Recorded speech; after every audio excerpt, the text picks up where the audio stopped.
হে মুসা, যদি তুমি সত্যবাদী হও তবে তোমার রবকে আমাদের নিজে চোখে দেখাও।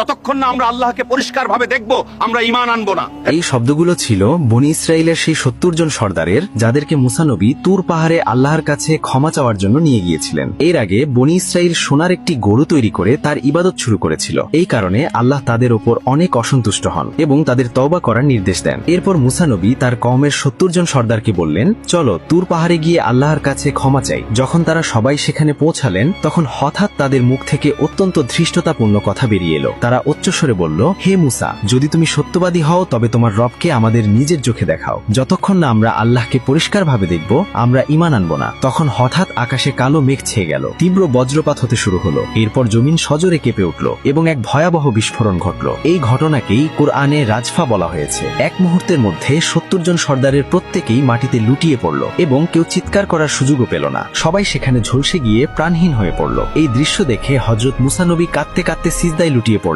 এবং দোয়া করতে লাগলেন, হে আমার রব, আপনি যদি চাইতেন তবে আমাকে এদের আগেই ধ্বংস করে দিতে পারতেন। আপনি কি কয়েক নির্বোধের কারণে পুরো কওমকে ধ্বংস করে দেবেন? আল্লাহ তখন হযরত মুসা নবীর দোয়া কবুল করলেন এবং সেই ঝলসে যাওয়া মানুষগুলো নড়তে শুরু করলো। তাদের চোখ খুলে গেল এবং ৭০ জন মানুষই আবার জীবিত হয়ে দাঁড়িয়ে গেল। তখন তারা নিজেদের ভুল বুঝতে পেরে মাথা নত করে চোখের পানি ফেলে সবাই আল্লাহর সামনে দাঁড়িয়ে রইলেন। এটি আল্লাহর কুদরতের সেই দৃশ্য যা কুরআনে বর্ণনা করা হয়েছে। এক মুহূর্তেই মৃত্যু এবং এক মুহূর্তেই জীবন। আল্লাহ আমাদের সবাইকে ঈমানের সাথে মৃত্যু নসিব করুন, আমিন।